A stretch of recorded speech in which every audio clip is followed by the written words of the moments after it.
Hello दोस्तों, आप सभी को स्वागत करते हैं आपके चैनल के माध्यम से। आज हम बात करना चाहते हैं मसीही परिवार के लिए नियम। यानी मसीही परिवार कौन है? क्या क्रिश्चियन है? नहीं, मसीही परिवार वो है जो प्रभु यीशु मसीह की बातों को मानता है और सीखता है और चलने की कोशिश करता है। ये उन परिवार के लिए नियम है जो परमेश्वर के वचन पे चलने की कोशिश करते हैं, विश्वास करते हैं और भरोसा रखते हैं, क्योंकि आज परमेश्वर ने बहुत सारी ढेर सारी आशीषें देने जा रहा है।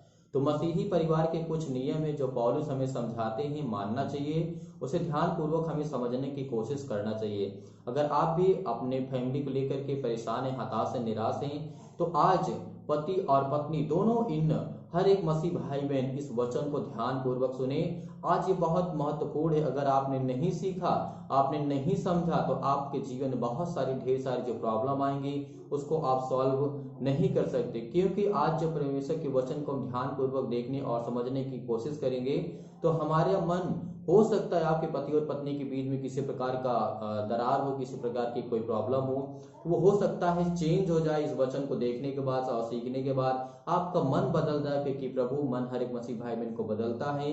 जो शराब पीते हैं उसका मन बदलता है, जो नशा करते हैं उसका मन बदलता है, जो बीमार है उसको चंगा करता है। तो बहुत सारी ढेर सारी जो प्रॉब्लम है उसको परमेश्वर हमारा प्रभु यीशु मसीह ठीक करता है। तो आज आपको बिलीव करना है, भरोसा रखना है, विश्वास करना है। तो चलिए आइए शुरू करते हैं।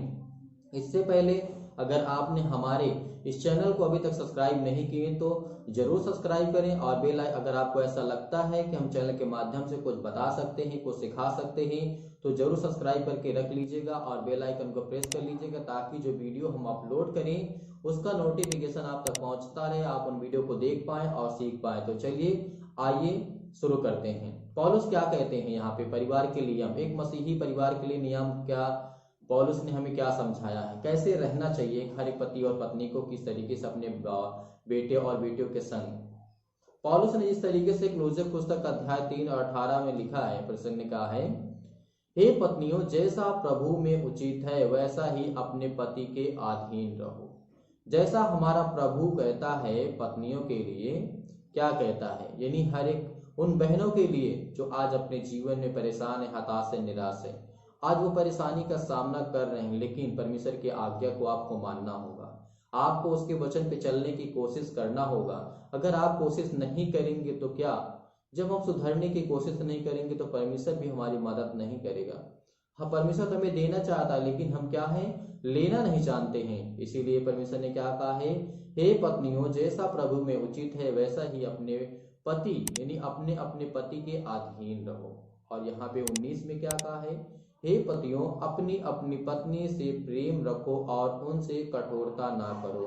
आज यहाँ पे पौलुस हमें समझाते हैं परमेश्वर के वचन को लेकर के, पति और पत्नी को एक दूसरे से प्रेम रखना चाहिए, प्यार रखना चाहिए। ये पहला परिवार का नियम है। यानी क्या है, ये पहला परिवार का नियम है। अगर आपके अंदर प्रेम होगा, आपके पति और पत्नी के बीच में लड़ाई और झगड़े नहीं होंगे, तो आप अपने जो प्रॉब्लम्स आएगी भी तो उसका अच्छे तरीके से फेस कर पाएंगे, उसको अच्छी तरीके से लड़ पाएंगे उसके साथ। अगर पति और पत्नी के बीच में दरार है, दिक्कतें हैं, प्रॉब्लम्स है, लड़ाई है, झगड़े हैं और एक दूसरे के प्रति ना बोलना, ना देखना, तो ये बहुत बुरी बात है, बहुत गलत बात है। परमेश्वर इसको बिल्कुल नहीं पसंद करता, क्योंकि परमेश्वर ने जो बनाया है उसने कहा है कि पति और पत्नी एक तन होंगे। इसीलिए हमेशा भरोसा रखना, विश्वास रखना कि परमेश्वर ने कहा है। आज आपको लड़ाई और करने की आवश्यकता नहीं है। आज हर एक बातों मसीह भाई बहन को, और इसमें बहुत सारे मसीह भाई बहन ऐसे भी होते हैं कि एक दूसरे की बातों को सहन नहीं कर पाते, या फिर उससे बहुत सारी प्रॉब्लम क्रिएट हो जाती हैं। तो लेकिन एक दूसरे की बातों को सीखना चाहिए और समझने की जरूरत है आपको। अगर कुछ ज्यादा बोल भी देता है तो आपको सहने की जरूरत है। अगर आपके पति और पत्नी के बीच में लड़ाई होते, झगड़े होते, तो उसको आप ही को सुलझाना है। किसी और को बुलाएंगे तो आपका मजाक उड़ाएंगे। इससे अच्छा है कि हम प्रभु में चलें और उससे प्रार्थना करें, और पति और पत्नी एक दूसरे से इतना प्रेम करें, इतना प्रेम करें कि जैसे परमेश्वर चाहता है कि पति और पत्नी अपने से एक दूसरे से हमेशा प्रेम करते रहें। तो इसलिए क्या करना है, पहला नियम है कि आपको पति और पत्नी को अपने घर में, अपने परिवार में आपको प्रेम से रहना है, एक दूसरे के प्रति विश्वास करना है, भरोसा रखना है। तो आइए अब चलते हैं दूसरे तरफ। हे बालकों, सब बातों में अपने अपने माता पिता का आज्ञा का पालन करो, क्योंकि प्रभु इससे प्रसन्न होता है। पहला नियम क्या परमेश्वर ने यहाँ पे बताया था, पौलुस ने कहा था पति और पत्नी को, फिर उसके बाद कहता है बच्चों के लिए। आज जो बच्चे देख रहे हैं, आपके मम्मी, आपके पापा, आपके मदर्स, बहुत सारे लोग हैं आपके रिलेशन में हैं, यहाँ पे हर एक व्यक्ति के बारे में बात लागू होती है। हे बालकों, सब बातों में अपने अपने पिता और माता की आज्ञा का पालन करो, क्योंकि प्रभु इससे प्रसन्न होता है। अगर हम अपने माता पिता की बातों को नहीं सुनेंगे, नहीं जानेंगे, तो क्या प्रभु हमसे खुश होगा? नहीं। क्या अपने माता पिता को हम गाली देंगे, मारेंगे, उन्हें भला बुरा कहेंगे? नहीं। वो कितना भी बुरा काम क्यों न करते हो, आप उनकी हर एक अपराधों को, हर एक गुनाहों को आपको क्षमा करना है, क्योंकि उन्होंने, परमेश्वर ने कहा है, अपने माता पिता का आदर करना, उसकी आज्ञा को पालन करना। क्योंकि हर एक वो, जैसे हमारा संसार का संसारिक पिता होते हैं, वो हमें क्या गलत शिक्षा देते हैं? नहीं। क्या वो अपने बच्चों को लाइफ में कुछ गलत सिखाते हैं? कभी नहीं सिखाते हैं। उन्होंने अच्छा आपके लिए पढ़ाई अच्छी के बारे में सोचा होगा, आपको अच्छा खाना, आपको अच्छा कपड़ा, हर चीज आपको अच्छा अच्छा देते हैं। तो क्या आपके बारे में कभी गलत सोचेंगे? नहीं। उसका हमें कभी भी अनादर नहीं करना चाहिए, आदर करना चाहिए, सम्मान करना चाहिए, अपने माता पिता के आज्ञा का पालन करना चाहिए। इसीलिए आपके परिवार में और हर एक मसीह भाई बहन के जीवन में जब प्रभु देखेगा कि आप पति और पत्नी के बीच में प्रेम है और उनके जो बच्चे हैं वो अपने माता पिता का आदर करते हैं, तो परमेश्वर आपको ढेर सारी आशीषें देगा, वो ढेर सारा आपको प्यार देगा।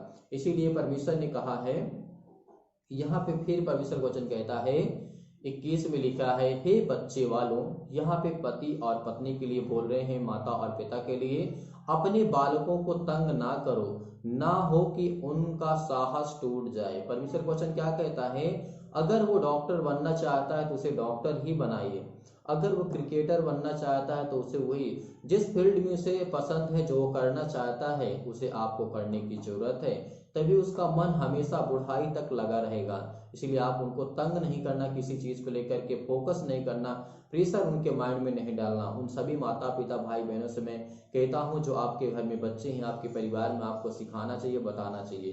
तो इन बातों को हमेशा ध्यान रखना चाहिए, क्योंकि परमेश्वर ने कहा है।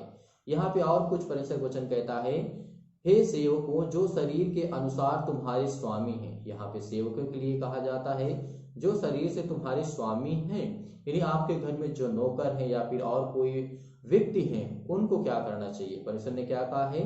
हे सेवकों, जो शरीर के अनुसार तुम्हारे स्वामी हैं, सब बातों में उनकी आज्ञा का पालन करो।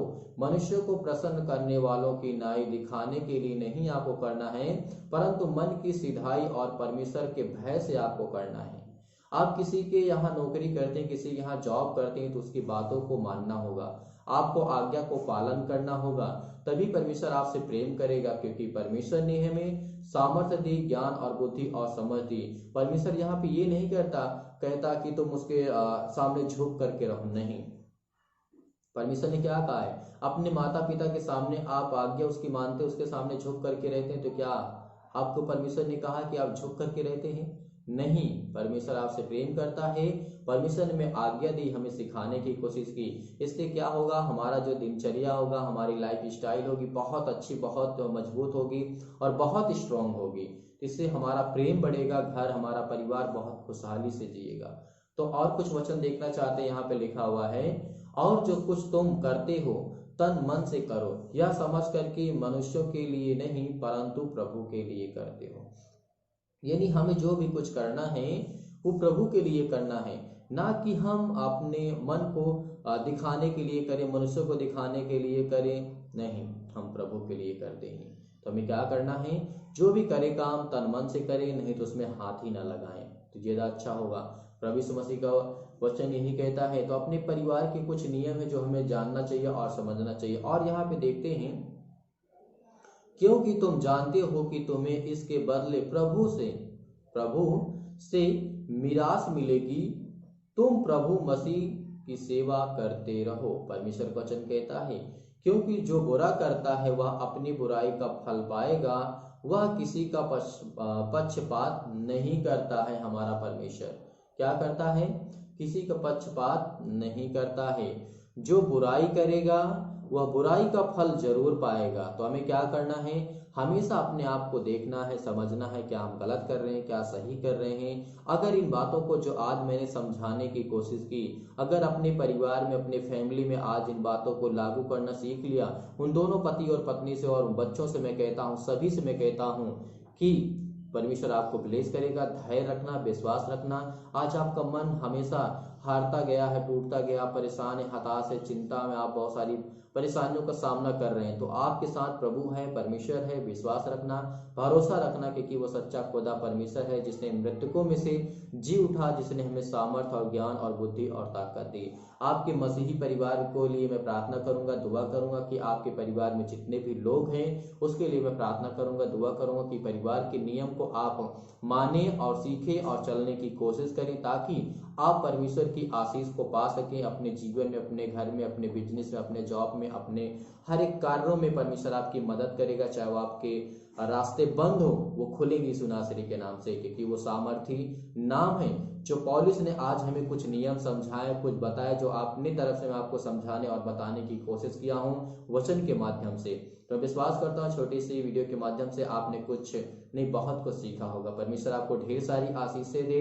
अगर इस वीडियो को आपको दूसरे तक पहुंचाना है, तो अगर आपको ऐसा लगता है कि किसी को जरूरत है तो जरूर शेयर कर दीजिएगा। कमेंट करके हमें जरूर बताइए क्या आज के बाद अपने परिवार के साथ आप मेल मिलाप करके रहेंगे और पति और पत्नी के बीच में लड़ाई झगड़ा ना करेंगे, कोशिश करेंगे कभी झगड़ा ना हो।